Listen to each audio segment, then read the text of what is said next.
taking place at the Kgosi Mampuru Correctional Jail in Pretoria, where Matlala is incarcerated. He's alleged to have closer ties to several high-ranking political and law enforcement officials.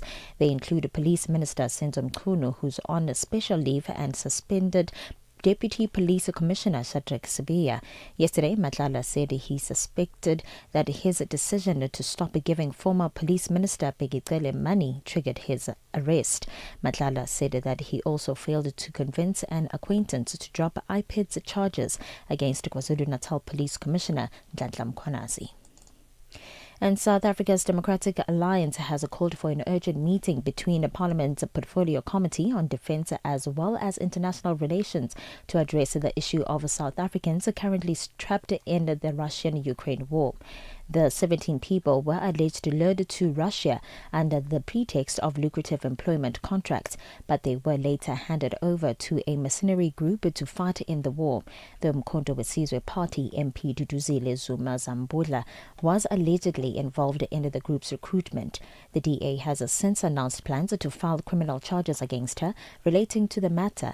DA spokesperson on Defence and Military Veterans Chris Hatting says parties implicated in the matter must be held accountable. We have asked that DERCO should come and explain, and the State Security Agency should come and explain with military intelligence. We would like to know what's going on. All of these are actually silent on this, and nobody is saying a word. We know that the presidency has reached out. We also understand that former President Zuma went with Duduzile to Russia to try and resolve the issue. That's what we were told. But nobody's saying a word on this anymore. We want these joint portfolio committees to meet. We want the people to come and tell us what's happening and what the DERCO is going to do, what the presidency is doing about this. We want these people back. And legal analyst Mpumelelo Zikalala says the credibility of judges in South Africa is under scrutiny following the arrest of Gauteng High Court Judge Portia Phahlane on corruption charges. Judge Phahlane was granted a bail of $3,000 when she appeared in Pretoria Specialized Commercial Crimes Court yesterday. She allegedly received a $117,000 bribe in exchange for delivering a favorable judgment in the International Pentecostal Holiness Church's succession case.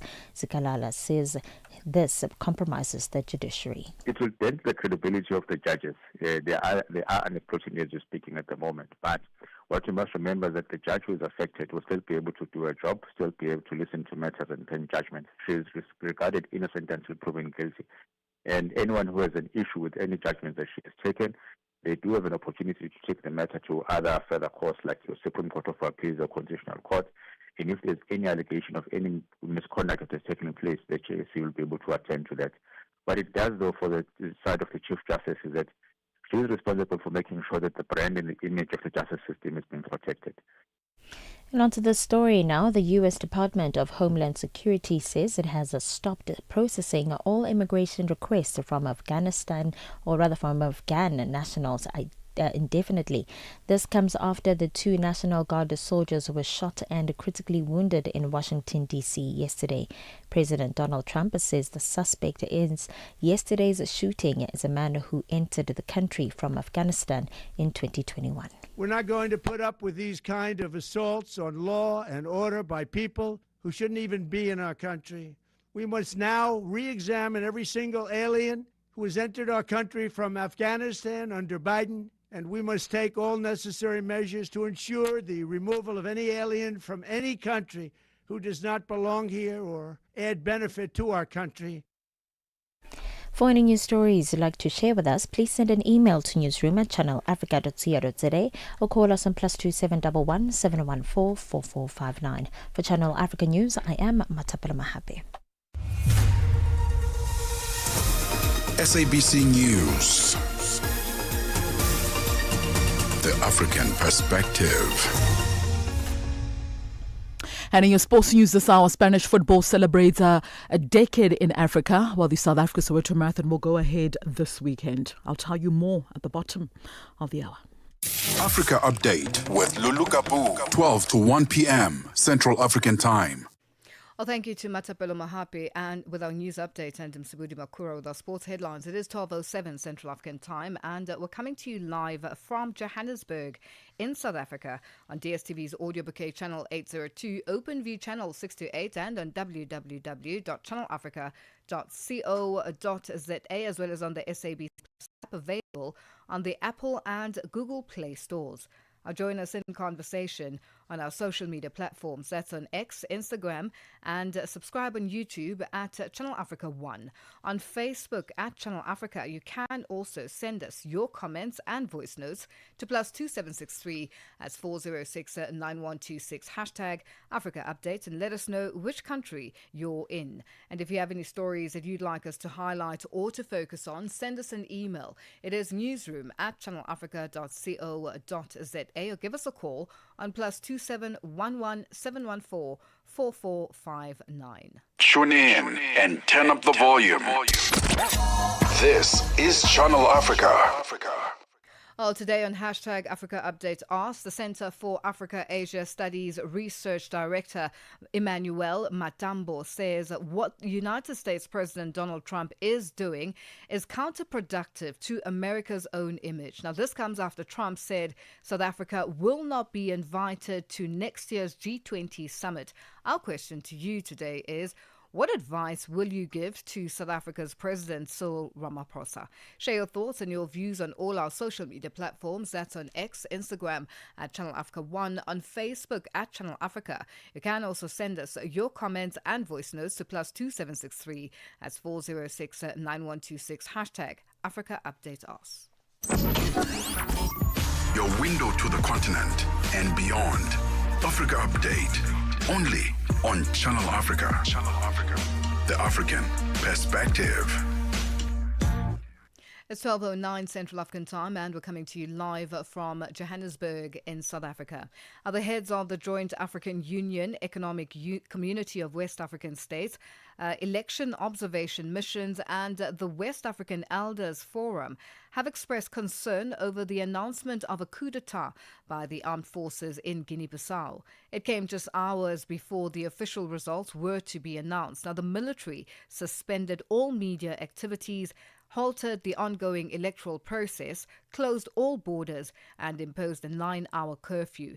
Our President Umaro Sisoko Embalo, his closest rival, Fernando Diaz, and Interior Minister Boche Kande have all been detained. Army Chief General Biagu Ntan and his Deputy General Mamadou Toure are also believed to be in custody. And this is a big story that is unfolding, and we will try and get as much information from this as possible, just to give you an update as to exactly what's happening and how the people of Guinea-Bissau are reacting to everything that is taking place. It is 10 after 12 Central African time.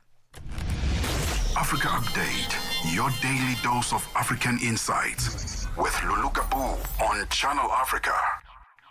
South African businessman and alleged criminal cartel Vusmuzi Kat Matlala says he gave former Minister Bheki money on 2 different occasions. He was testifying before the ad hoc committee investigating allegations of criminal infiltration, corruption, and political interference in the criminal justice. The hearing of Matlala's evidence is taking place at the Khosi Mampuru Correctional Services Center in Tshwane in Gauteng, where he is incarcerated. Abongwe Kobokana has more. Matlala says he first made a payment of 300,000 cash to Cele in January this year. And according to Matlala, Cele said the money, this was a facilitation fee related to his role in returning Matlala's firearms and stopping law enforcement agencies from harassing him. He says the second payment was in March. Matlala says the money was for Cele's personal benefit. All the time, make sure that I'm with him so that he can seek information from me. But it was for his own benefit. I even gave him even money. Then if you ask him for, if you are here to seek information, that money, they declare it somewhere that, okay, this guy gave me this money. And then, but since we know that for him, we want information, I had to ask money from him. I don't think he even declared that money. I gave him money twice. Yeah. How much did you give him, the first one and the second one? I gave him 300,000, and then on the second occasion, I gave him 200,000. Matala also said besides the money, his protectors also took Cele and his wife to a wedding. He refuted statements by Cele that Matala kept Cele close because himself was benefiting from him. If he was asking for me, was seeking information, why would he even ask me to ask my protectors to take him and his wife to a wedding somewhere in Lanseria? So that there was no way from me sending my protectors to drive him to his wedding. There was no way he will get information from those guys. He don't know them. If he wanted information, he was supposed to all the time make sure that I'm with him so that he can seek information from me. Matala added that he also told Cele about Northwest businessman Brown Mkhotsi and his request for money from him. Then I told him about this Brown Mkhotsi situation. Then I even showed him the checks that he was sending me, and then also him requesting me to give him money and everything. But I said to him, it's okay, since you helped me, I'm going to block this guy. And then he said, no, actually, this guy might, because I think, he said to me, the problem that is there is that the Minister Mkhunu, he's got a problem with the police being still loyal to him. And then Minister Mkhunu wanted to remove General Khumalo, Domisani Khumalo, as the head of intelligence and put his own people. Matala says, according to his knowledge, Mkhotsi knows the now on special leave police minister Senzo Mchunu through various political circles. And he said to me, you know what, I need to bring specialized investigators to come here and then see actually who are these people and then who are they, who did they report to. And then he said to me, but these people are not from Pretoria, so you need to, you will see on the proof of purchase from my bank statements that I paid him. He said to me, you need to book them accommodation, so send me money so I can book for them accommodation. I said, but you said to me that you came from the office of the minister, so why must I pay the police to do investigation? At some point, Matlala refused to give certain information, arguing that it may incriminate him outside the inquiry. The proceedings are continuing today. Abongwe Kobokana, CBC News at Hosi Mampuru Correctional Services Facility. Africa Update, your daily dose of African insights with Lulu Gaboo on Channel Africa. Calls are mounting for a full investigation into South Africans who have become entangled in the ongoing Russia-Ukraine conflict. The South African Police Services has confirmed that the Hawks are now probing allegations that Duduzile Zuma Sambudla played a role in recruiting young men to join the fighting. The Institute for Security Studies Senior Training Coordinator Willem Els speaks more on the developments. Investigations are ongoing, so with the information that's available, it is concerning if we look at, it seems to have a pattern where South Africans are being lured by these type of scams overseas to places like Thailand and Myanmar, but also to Russia with the previous incident, and now the allegations of these people being lured there under false pretenses, and then it seems that according to them they ended up fighting a war that is not our war. Now, we must just understand that those actions have been criminalized by our legislation, so that is why it warrants a investigation into that. So we see also that the severity of the case is reflected by the CATS unit, that is the Crimes Against the State unit of the DPCI, that is actually investigating it. After 1994, there were a lot of South Africans that were lured into these mercenary organizations. They were fighting in countries like Liberia and other countries, other people's war, because of the expertise of the South Africans after the previous dispensation. So that prompted the drafting and the promulgation of this legislation that actually prevents South Africans from being recruited So that's the first thing. Secondly, it prevents them from participating in another country's war, but also in other armed groups in those countries. So that has been said and done. And the problem that you have with those legislation, we've had quite a few people that have been charged under that. And in the past, you got the option of a fine. So according to our information, everybody paid a fine and then it was forgotten about. So that is your challenge that you have with this case, is that this legislation has not been tested in court as yet, even though it has been on our books for some time. So that is the one thing. But also we must understand that in terms of the Human Trafficking Act, there are also charges being investigated according to our information, but also fraud. So those three will now be investigated. And at the end of the day, the police is under pressure to do quite a decent and a thorough job on that. They will have to see whether there's a prima facie case. And at the end of the day, once they are satisfied, it will be handed over to the NPA, where they will determine whether they will prosecute or not. They will formulate the charges, and then it's all systems going for this case to go to court. The indications are that this is not the first group that have been going there far back, as according to some indications, as far back as 2015, 2016.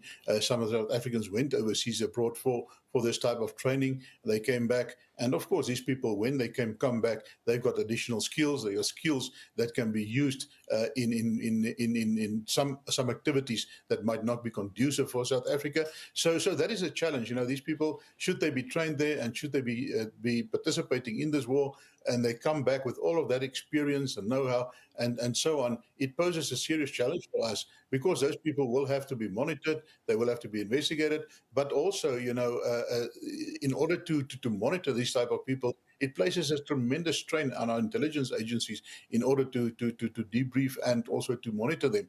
So that is the fallout of that. We know that South Africa is under strain. Things are unstable at the moment, and we need to manage it quite well. Otherwise, it just might go south for us. That was Institute for Security Studies Senior Training Coordinator Willem Els ending that report. It is 19 after 12 Central African Time. Your window to the continent and beyond. Africa Update. Only on Channel Africa. Channel Africa. The African Perspective. Genomics is rapidly transforming biomedical research, health and innovation globally. In Africa, growing investment in infrastructure, data and networks has created momentum to harness genomics to address local and global health challenges, biodiversity and development. Now, South Africa's University of Cape Town is launching the African Genomics Short Course from Origins to Discovery and Innovation, Strengthening Genomics, Expertise and Leadership in Africa.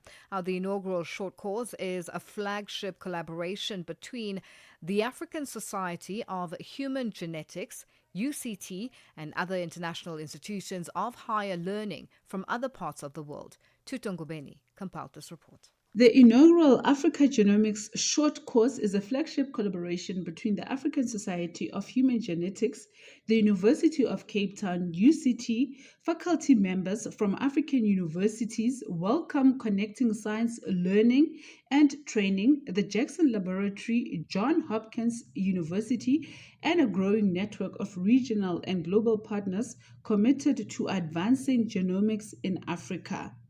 Genomics is an interdisciplinary field of molecular biology that focuses on the structure, function, evolution, mapping, and editing of genomes. It involves the study of all of a person's genes, the genome, and their interactions with each other and the environment. Coordinator, facilitator, and communications manager consultant for the University of Cape Town, Babalo Chauke, says the course is going to address the challenge of underrepresentation of scientists in this critical field. This program is a collaborative effort led by the African Society of Human Genetics, the University of Cape Town, Computational Biology Department, as well as the Human Genetics Department at UCT, Wellcome Connecting Science from the United Kingdom, and the Jackson Lab, JAX for short, from the US. And we are supported by an expanding global and regional network of genomics experts.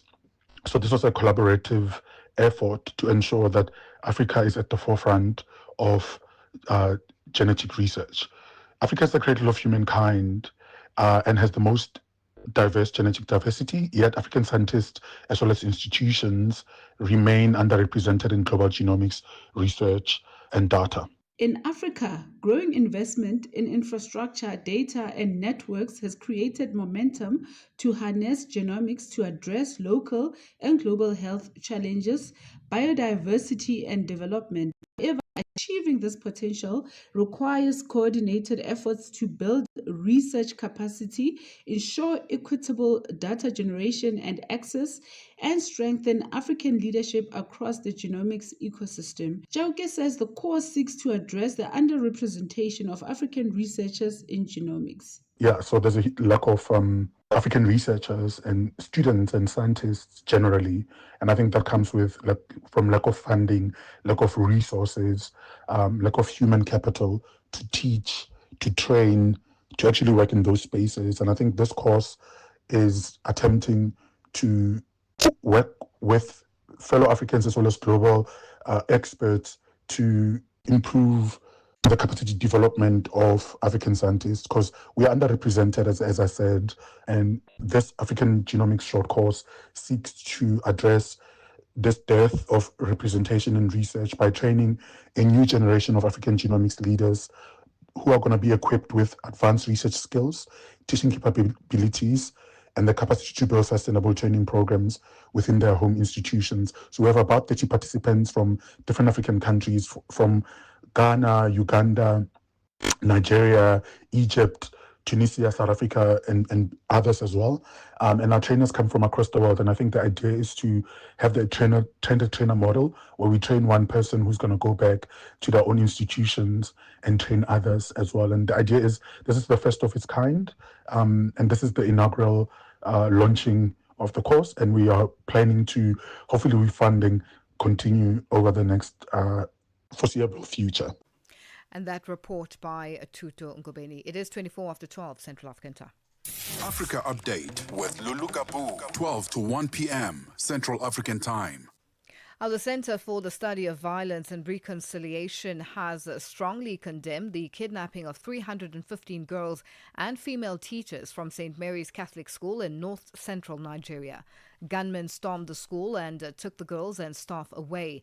No group has claimed responsibility yet.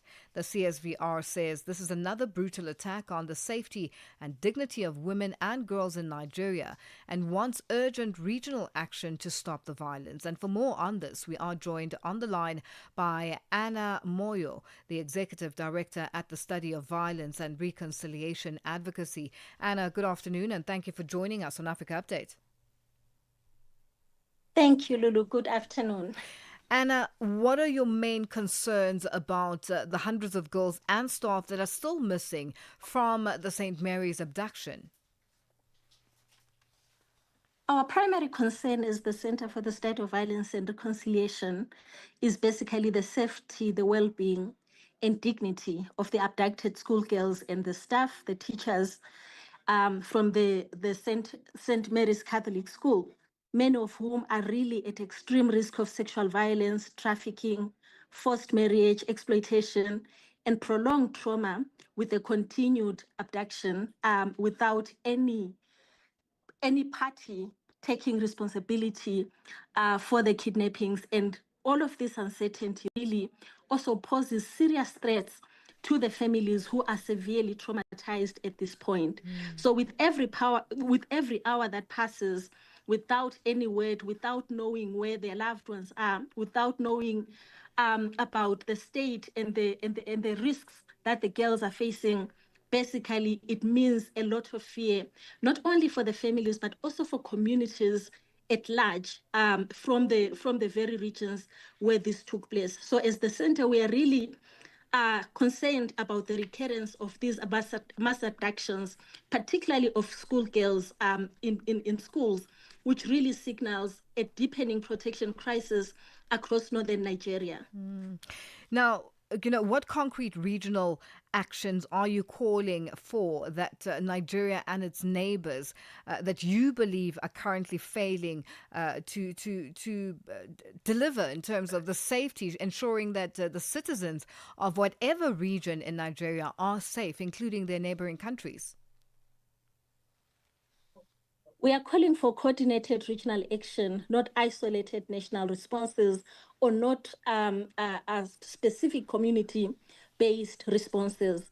This is a national crisis.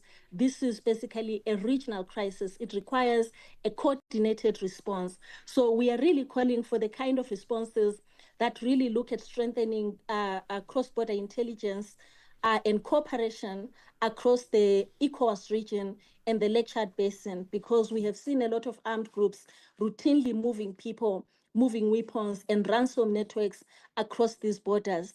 We are also calling for the creation of a regional rapid response mechanism for mass abductions, enabling immediate deployment of specialized investigative protection and research and rescue units. So we're really calling for this coordinated approach amongst the humanitarian agencies, ECOWAS, the national governments of these countries concerned at a regional level. But also we are calling for prioritization of protection of girls in conflict zones or in high-risk areas like the northern parts of Nigeria through harmonized early warning systems that are taken seriously by the government.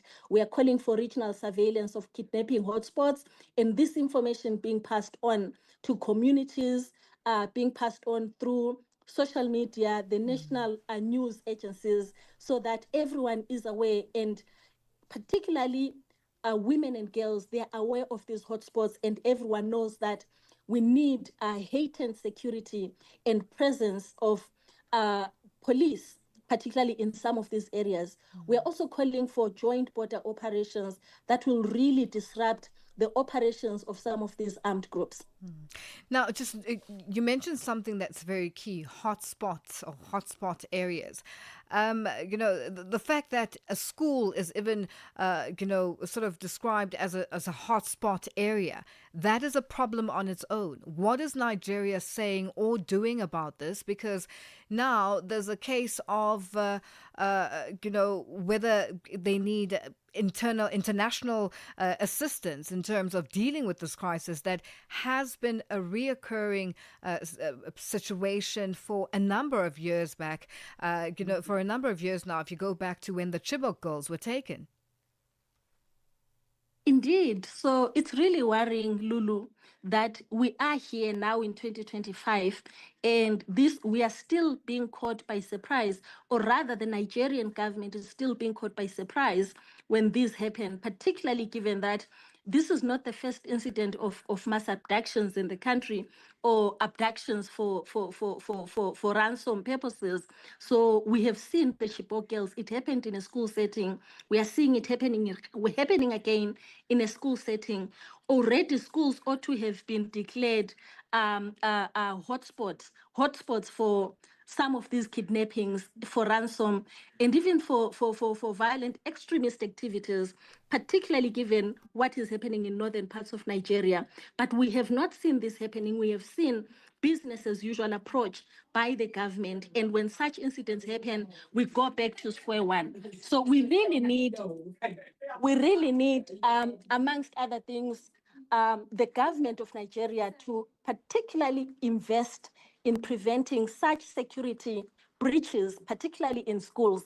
We need to see the government of Nigeria declaring schools, particularly in rural areas, in remote areas, as hotspots for such violence and for such mass abductions and crimes, and also really deploying the police in some of these places. So we are seeing a lot of underinvestment in preventative security. So we really need to see a strengthening of that.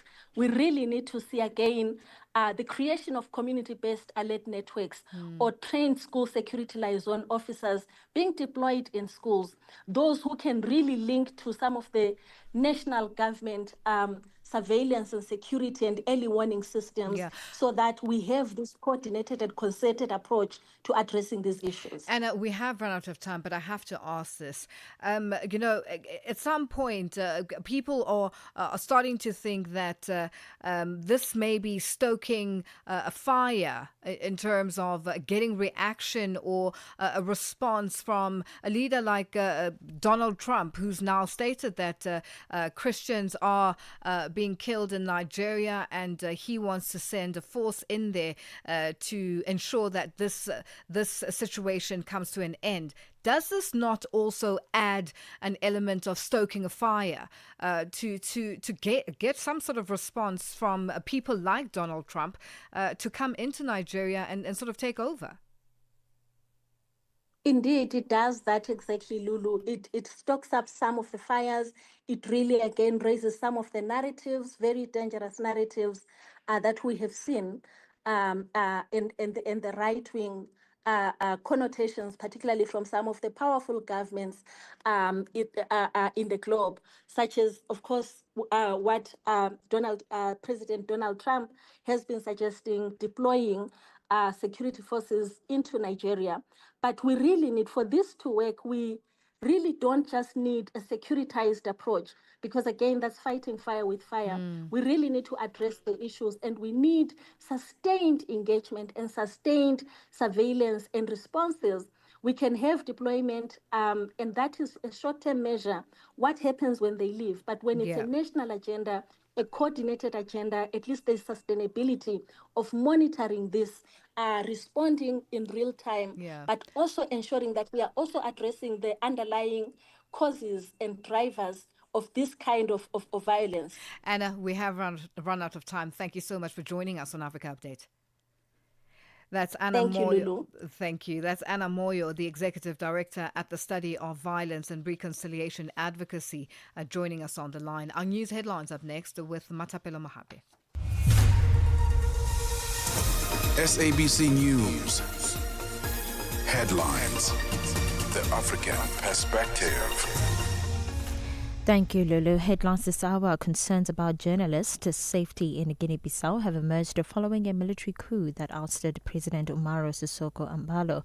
The coup occurred after recent presidential and legislative elections, whose results were anticipated to be announced today. An attempted murderer accused and alleged criminal cartel kingpin in South Africa, Vusmusi Matlala, has started to testify before the ad hoc committee. The hearing is taking place at the Kgosimampuru Correctional Jail in Pretoria, where Matlala is incarcerated. He's alleged to have close ties to several high-ranking political and law enforcement officials. And Pope Leo starts his first foreign trip as the Roman Catholic pontiff, first visiting Turkey, marking the anniversary of a significant early church council. More details on these and other stories at top of the hour. SABC News. Headlines. The African Perspective.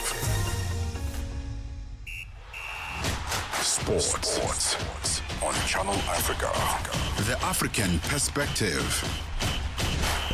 And it's a very good afternoon from the sports desk. I am Musibu Dimakura with your latest sports news at this hour. So, Desiree Ellis, the head coach of the South African women's national football team, says next week's international friendly match against Morocco will give new players in her team a taste of what to expect at next year's Women's Africa Cup of Nations tournament in that country. So, the team has been in camp in Johannesburg since Monday, preparing for the match against Morocco, who will host the tournament that has expanded now to 16 teams as of next year. The bulk of the squad of the 23 locally based players currently in camp and now also faces and rather new faces, and will also experience conditions in Morocco for the very first time. Ellis says playing Morocco will give them an opportunity to have a look at some of the new players in the squad as she continues to integrate new players in the build up to next year's Women's Africa Cup of Nations tournament. Wanted to make sure that we utilize this window, and going to Morocco, I think it's a great move, because you're going to a place where you're going to be visiting in a couple of months, the host nation, looking at the environment, looking at I think many players that didn't play at 2022 final, they will be in a similar situation where the stadium might be packed and the crowd will be going for one team, so it's a similar situation. So while the match is indeed a friendly match, the captain of the side, Refile Jane, says the team will want to end the year on high. So a win will be a moral booster for players ahead of next year's tournament. It's going to be important for the team to get a positive result against Morocco. That can be a good confidence boost for the team. And, it's been a long year, so we want to close it off with a good performance. We've got new players in the team, we've got youngsters, so we're hoping that also they can get the experience that is required for the team to move forward. Right, so Spanish Football League, La Liga, is celebrating 10 years in Africa and did so with a celebration on Wednesday evening at the MultiChoice headquarters in Randburg in South Africa's Gauteng province. So let's hear from La Liga Africa Football Director Tresor Pengo on and celebrating this huge milestone. All the projects we have been doing in the continent, we have always made sure that they are meaningful, that they are impactful, that they elevate and that they give opportunities. So come from that standpoint, and also the fact that we are aware of the power of football to actually inspire and bring opportunities. We are very conscious and intentional about using that power to, the power and the capillarity of La Liga, because not only are we here in the office, I've mentioned we have delegates all through the continent. On to this now, Danny Blumberg, who's the race director of South Africa's Soweto Marathon Race, has confirmed that everything is on track for the eagerly awaited People's Race, which will take place in Johannesburg this coming Saturday. So Blumberg, who's celebrating 10 years at the helm as a race director, revealed that the organising committee has endured sleepless nights in order to ensure that all preparations were completed in time for the iconic event. He also said all boxes have been ticked and the only thing left is for the runners to descend on Nasrec for what he hopes will be a massive running celebration. He declared the organisers fully ready for the big day. Yeah, so I think we've spent a lot of time on this year's event, making sure all of our planning and preparation is in order. This year we're working very closely with the CPF as well, Community Policing Forum that's going to be on the route, making sure that all of our runners are safe on the journey. We've been working with the likes of JMPD, JOA and all of our support team. So we're ready to go for Saturday's event. Well, Blumberg also emphasised the importance of this year's cut-off time, saying runners need to be aware of the changes as they aim now to complete the marathon at 11 a.m. Central African time. He also explained that the adjustment is necessary to ensure a smooth traffic flow on a busy month-end Saturday, which also coincides with the Black Friday weekend. So the cut-off is a very important piece this year. So the halfway cut-off will be at 3 hours 20, which means at 8:20, any runners that get to that point will be asked to jump onto a baler van and they will be taken back to the stadium. And the other cut-off point is at Orlando Stadium at 4 hours 25.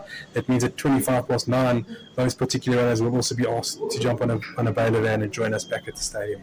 All right, so that concludes your sports news this hour. For any sports stories you'd like to share with us, our email address is newsroom@channelafrica.co.za. Call us as well on +27 11714 4459. For Channel Africa Sport, I am Musibudi Makura.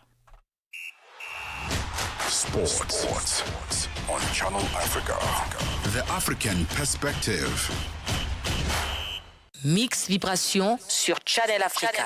Qu'est-ce qui vous a amené à dire ça? Est-ce que vous avez observé un certain nombre d'événements dans la vie? Est-ce que c'était par rapport à une expérience? Est-ce que vous avez rencontré des choses qui vous ont dit il faut de la patience, comme ça les choses vont venir au bon moment et le bon Dieu pourra peut-être me visiter? Oui, c'était justement un conseil que le Seigneur m'avait inspiré pour donner à son peuple, parce qu'il y a la plupart des gens, pendant que Dieu bénit les autres, ils pensent que Dieu les a oubliés, et pendant que Dieu ouvre pour les autres, ils pensent que peut-être Dieu n'a pas pu écouter leurs prières. Alors, ce n'est pas le cas. Alors, Dieu bénit tout un chacun de nous avec son temps. Donc, le temps de Dieu est toujours le meilleur dans la vie de tout un chacun de nous. Mix Vibration, tous les dimanches, 18h à 19h, temps universel.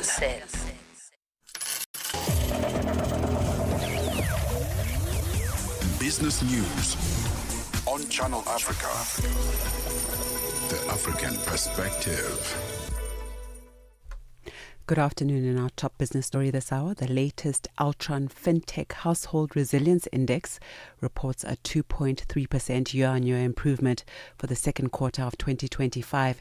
Yet the data indicates this recovery is heavily masked by artificial income spikes from two-part pension withdrawals. Economist Dr. Roelof Botha, meanwhile, characterized the high interest rates as a self-inflicted suppression of economic activity, pointing out that household financial resilience has effectively stagnated with only 0.2% annual growth since the tightening cycle began. There are literally millions of South Africans that are asking themselves, okay, so we've got a lower inflation target now, and we've had a cut in November, but the prime overdraft rate, that is still higher than it was before the COVID pandemic. This is crazy because our economy, not all sectors of our economy, have fully recovered from the COVID pandemic. South Africa's KwaZulu-Natal province is gearing up for what officials say could be its biggest summer tourism season since before COVID-19. The province is forecasting up to 1.1 million domestic visitors and more than 34,000 international arrivals next month. This is expected to inject over $757 million into the local economy. Durban alone has already welcomed nearly 3 million domestic visitors this year, and provincial leaders say over 1.3 million more are expected these holidays. KZN Tourism and Film Authority spokesperson Binki Khadebe says the province is ready to handle large crowds. We're definitely gearing up for a bumper festive season here in KwaZulu-Natal. We are expecting over 1 million domestic trips into KwaZulu-Natal this December. Our summer starts from October up until March, and so tourism could just inject more than 13 billion into the KZN economy this festive season. And of course, cruise tourism alone brings over 110,000 visitors into our province this season. The International Monetary Fund has cautioned that Sierra Leone must undertake a stronger fiscal adjustment to correct last year's policy slippages, despite the economy showing resilience to tighter macroeconomic policies. This follows the conclusion of an IMF mission to Freetown from the 3rd of October to the 10th of October 2025, led by Christian Saborowski for the first and second reviews of the country's extended credit facility supported program. Japan's brewing giant Asahi has delayed publishing its latest financial results because of the major cyber attack that began in September. The company says the breach may have exposed the personal details of more than 1.5 million people. The BBC's Nick Marsh has the details. Asahi's chief executive said a short-term impact to its earnings was unavoidable, given the scale of September's attack. Among the 1.5 million affected were former and current employees, their families, and people who'd contacted the company's customer service centres. The ransomware attack forced Asahi to halt production at dozens of factories in Japan. Production did resume within days, but for weeks, staff were using pen, paper and fax machines to process orders. The dollar is drifting towards its largest weekly drop in 4 months as trade thinned ahead of the U.S. Thanksgiving holiday. This left investors mulling the coming year, where the U.S. is looking increasingly lonely in cutting rates. The yen drifted 0.4% higher to 155.87 per dollar in Asia trade, helped by a hawkish turn and tone from the Bank of Japan officials, and the euro clambered above 1.16 US dollars. And now taking a look at the indicators, one US dollar in Nigeria is trading at 1,446 naira this afternoon. In Botswana, it's 13 pula 25. Kenya, the dollar is trading at 128 shillings 78, and in Zambia it's 22 kwacha 77. Moving to the BRICS countries, $1 in Brazil is trading at 5 real 36. Russia 78 rubles 61. In India it's 89 rupees 20. China 717, and South Africa $1 is trading at 17 rand 14 cents this afternoon, up from 17.20 yesterday afternoon. $1 is trading at 75 pence to the British pound and 86 to the euro. Looking at commodities, gold is trading at $4,158 per ounce, platinum $1,613 per ounce, while the price of Brent crude oil is at $63.12 a barrel. All are a bit higher this afternoon. And those are the business news. For any business stories you'd like to share with us, please send an email to newsroom@channelafrica.co.za or give us a call on +2711 714 4459. For Channel Africa Business, I am Bontle Hetbush.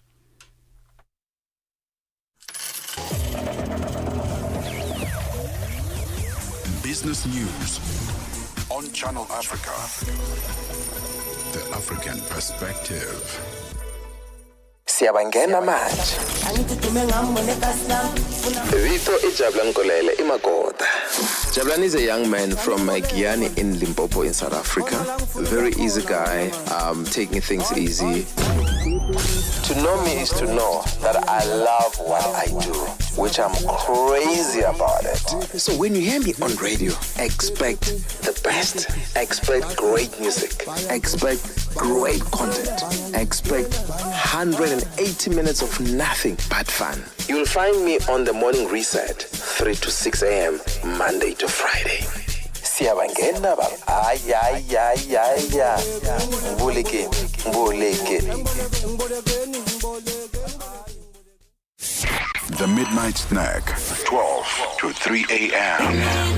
Moranziwa means my love in Xitsonga. So if you're listening to this, just know that you are my love. Yes. You and I are an item. We're dating. We are together. So I love you, baby. Why are you blushing? Why are you blushing? Like, haven't you heard somebody confessing their love to you? I mean, you gotta get used to it now, because I'm gonna tell you this every day, that I love you. I can tell you, there are so many people who are never told they are loved. I come to the studio every Monday, 12 to 3, because I've got an appointment with you. I take you serious. Forget about the other person, right? Moranziwa. The Midnight Snack, every Monday, 12 to 3 a.m. with Chanduko Ligege. Africa Update with Lulu Gaboo on Channel Africa. Well, today on Hashtag Africa Update Asks, the Center for Africa-Asia Studies Research Director Emmanuel Matambo says what the United States President Donald Trump is doing is counterproductive to America's own image. This comes after Trump said South Africa will not be invited to next year's G20 summit, and also just forgetting that South Africa is a founding member of the G20. Now, our question to you today is, what advice will you give to South Africa's President Cyril Ramaphosa? Share your thoughts and your views on all our social media platforms. That's on X, Instagram, and subscribe on YouTube at Channel Africa 1, on Facebook at Channel Africa. You can also send us your comments and voice notes to +2763. That's 406 9126. Hashtag Africa Update Ask. It is 12:49 Central African Time, and we're coming to you live from Johannesburg in South Africa. And joining me now is Tebogo Lukuleni of The Upside. You know where there's food, right? I saw everything was decked out here yesterday. Yes. And I thought, I should have been there. It was delicious. It looked delicious. You had missed it by maybe an hour. It looked very good. What's coming up today? I'm sorry I didn't take a skaftin for you. Skaftin, Baba. Tap away. Here's what's coming up on The Upside this afternoon. We get into a conversation, a rather interesting, very important conversation, though. The hidden psychological wounds that orphans face and carry into adulthood. We often don't think about the lens that they look at the world. As an orphan growing up without parents, how do you then relate to other human beings, build relationships? What scars do you carry into adulthood that perhaps have not been addressed, and that a person who grew up with parents knows nothing about? So we'll be getting into the psychological aspects of being an orphan and navigating life through that lens. It's like I said it's an interesting one because it's something that I hadn't thought about. And I think I speak from a place of privilege, having parents, and that I'd never had to worry or think about it like that.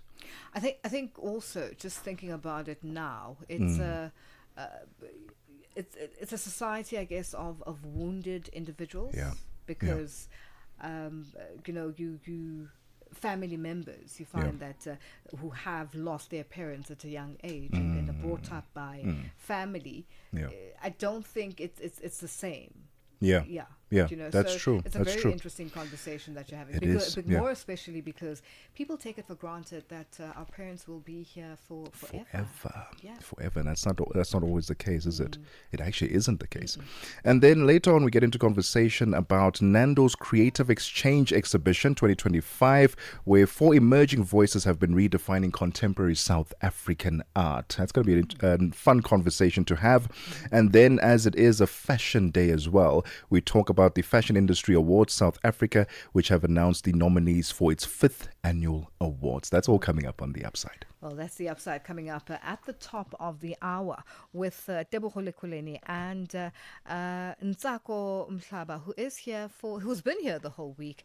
Something to look forward to. It is 12:52 Central African time, and we continue as Africa Update and just give you an update as to exactly what's happening on the ground and news that you should be aware of. And, it's always a joy just to bring that out to you and join us in conversation on our social media platforms. That's on X, Instagram, and subscribe on YouTube at Channel Africa 1. On Facebook at Channel Africa, you can also send us your comments and voice notes to +2763 as 406 9126 #Africa Update, and let us know which country you're in. And if you have any stories that you'd like us to highlight or to focus on, send us an email. It is newsroom@channelafrica.co.za, or give us a call on +2711 714 4459. Mix Vibration sur Channel Africa. Qu'est-ce qui vous a amené à dire ça? Est-ce que vous avez observé un certain nombre d'événements dans la vie? Est-ce que c'était par rapport à une expérience? Est-ce que vous avez rencontré des choses qui vous ont dit il faut de la patience, comme ça les choses vont venir au bon moment et le bon Dieu pourra peut-être me visiter? Oui, c'était justement un conseil que le Seigneur m'a fait inspirer pour donner à son peuple, parce qu'il y a la plupart des gens, pendant que Dieu bénit les autres, ils pensent que Dieu les a oubliés, et pendant que Dieu ouvre pour les autres, ils pensent que peut-être Dieu n'a pas pu écouter leurs prières. Alors, ce n'est pas le cas. Alors, Dieu bénit tout un chacun de nous avec son temps. Donc, le temps de Dieu est toujours le meilleur dans la vie de tout un chacun de nous. Mix Vibration, tous les dimanches de 18h à 19h, temps universel. Your window to the continent and beyond. Africa Update. Only on Channel Africa. Channel Africa. The African Perspective. Well, the Parliament Ad Hoc Committee is at the Kgosi Mampuru Correctional Services Centre in Tshwane, in Pretoria, in the Gauteng province of the country, where Vusmuzi Kat Matlala says that he's given former Minister Begekele money on 2 different occasions. Today, there is more that he has told the Ad Hoc Committee and the nation, and we are going to go there and just find out exactly what he is on about now. For something which I was not even been part of. Mr. Matlala, can we just confine ourselves to what has been shared with you in consultations, what is in your statement, and what we have discussed yesterday and today? You have not disputed any. I know what you're saying, that your phone has been tampered with, but there isn't any message that we've discussed today and that's referred to in your statement. Or today? Yes. Yes. That you've disputed. Yes. No, I agree with you. Yes. Yes. Yes. And you've never told us, sorry, on page 99 of the bundle of 145 pages that you've given us, I don't recognize this message. This must have been inserted here by somebody. Yes. If you're talking about today's conference, then I agree, yes. And that's all. Yes.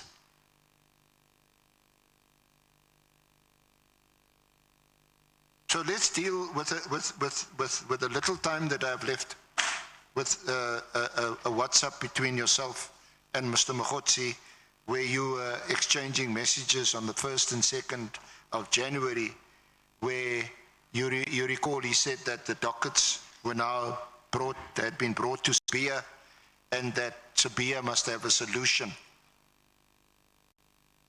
You saw that it is the WhatsApp itself is on page,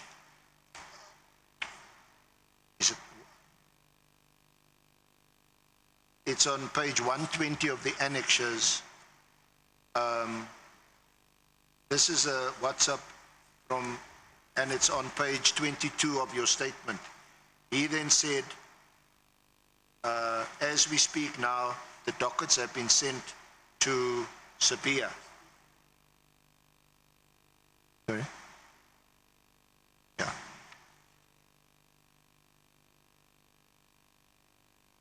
The dockets have been sent to Sabia, must have a solution.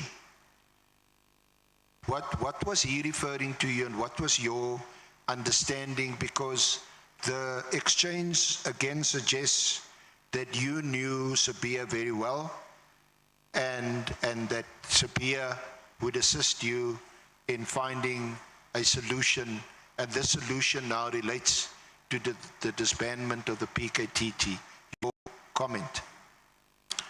By then, I already had a solution from Minister Kele. So when he was referring to the dockets have been sent to Sibia, knowing that he's a head of detectives, I will assume that he was talking about my harassment case. So your solution for your own particular situation was not the disbandment of the PKTT? No, no. Yeah, I want to be fair to you. Yes.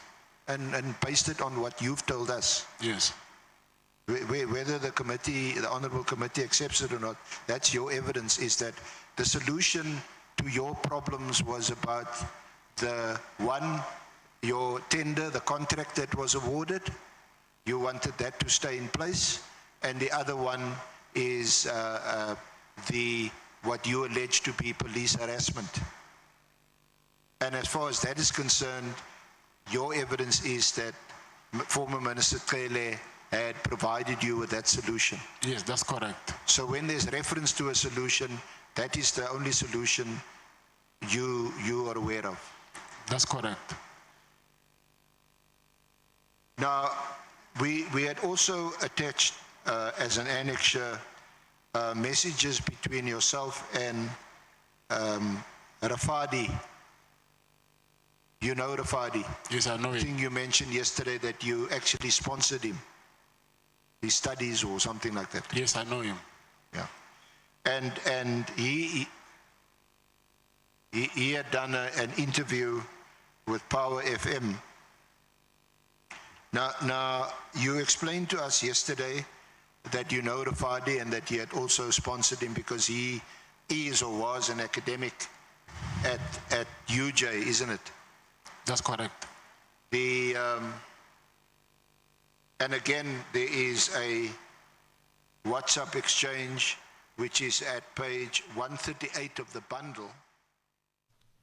And that is Senior Counsel Aransa there at the ad hoc committee, which is underway at the Kgoshi Mampuru Correctional Services Centre in Tshwane in the Gauteng province of South Africa, with South African businessman and alleged criminal cartel Vusumuzi Kat Matlala answering and giving his testimony with regards to alleged corruption in all different spheres of whether it's the NPA, the SAPS, and the judiciary, all under the spotlight. Well, it is that time of the day where we leave you for today, but continue with us on all our social media platforms, and we will do this again tomorrow. Bye-bye. SABC News. The African Perspective. With the news at 1 o'clock, I'm Matapala Mahabe. Good afternoon. Starting with the story, the heads of the African Union, ECOWAS, Election Observation Mission, and the West African Elders Forum have voiced concerns over a